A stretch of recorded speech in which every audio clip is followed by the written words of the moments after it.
Thank you very much. Efreeti, the Forge Elemental.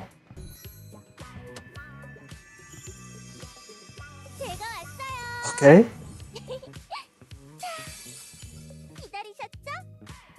Came through.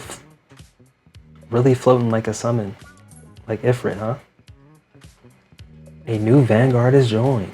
The Forged Elemental Efreeti. Oh, you know what? This Pact of Flame. Let's use this on Yui. This will heal her, right?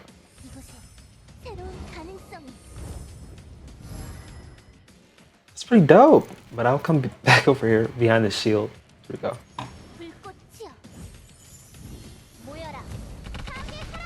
Yo, she's got some of the best animations in the game, I think. She's got two really cool lengthy animations.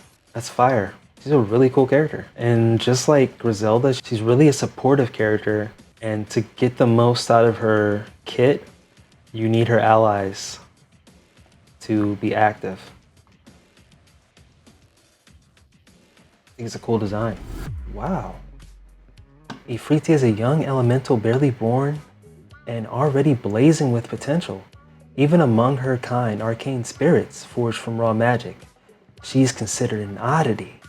Brought into existence in the legendary forges of the Hardam dwarves deep within the Norn Mountains, she was infused from the start with both the fiery essence of the eternal flame and an astonishing grasp of dwarven technology. She served as a guardian spirit for the dwarves, guiding their forges and defending their halls. But when the Rift Crisis erupted, Efreeti didn't retreat. She led the charge, helping to carve safe paths through the chaos. After arriving on Earth, she found herself drawn to humanity's resolve. Eager to continue the fight, she volunteered to become a vanguard. Her reason was simple: to stand beside a worthy human god and offer everything she had: her flames, her inventions, and her unwavering spirit. Though young and still learning, Efreeti burns with passion, a spark of hope born from the fire itself. Contract. She's got a lot of heat defense, but she's not so good against cold.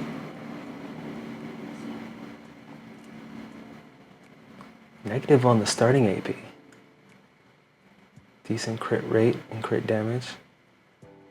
Okay. That's really about it. She's kind of fast and very intelligent.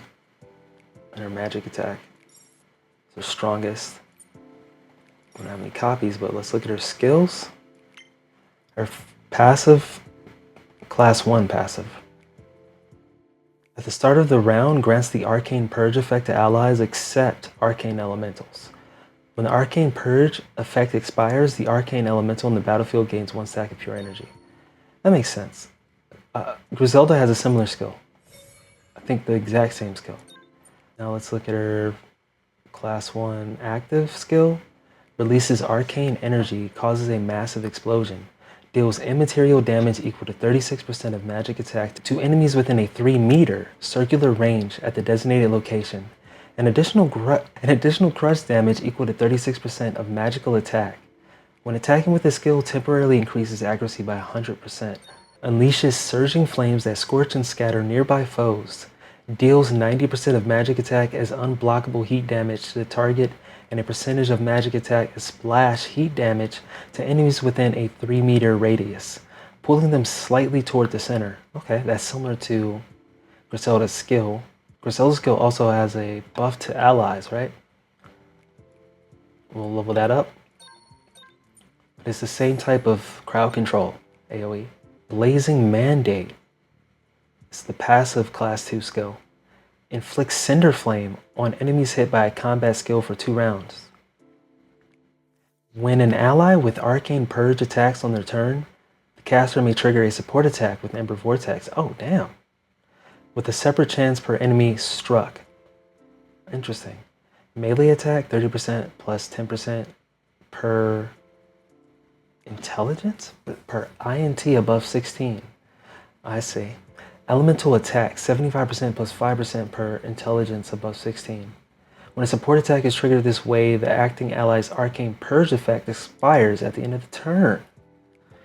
Okay, yeah, so it uses all the stacks of the Arcane Purge. Okay. Eternal Flamestorm. So this is our class 3 active skill. Consumes 2 stacks of the pure energy effect to activate this skill.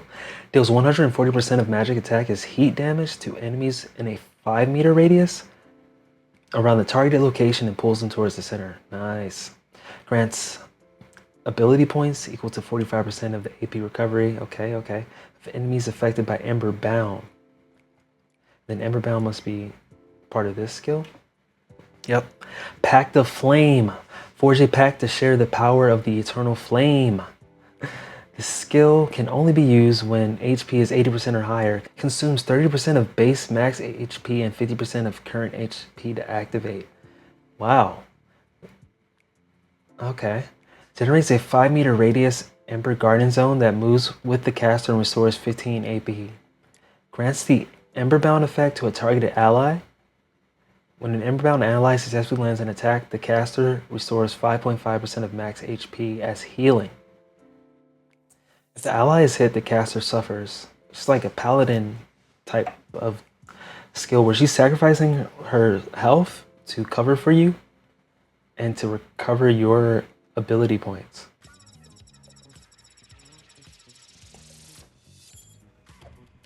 Yeah. Bum, bum, bum, bum, bum.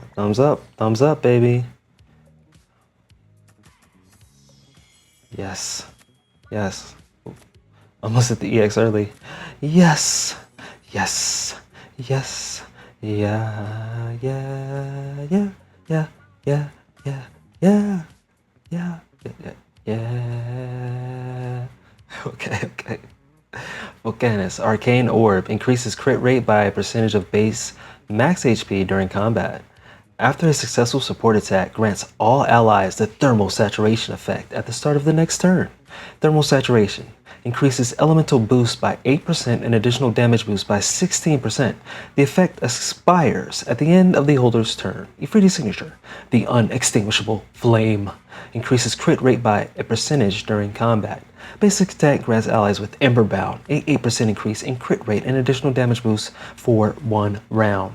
When an ally with Ember Bound attacks, the caster also performs a support attack with Ember Vortex, even if the ally doesn't have the Arcane Purge effect. Free.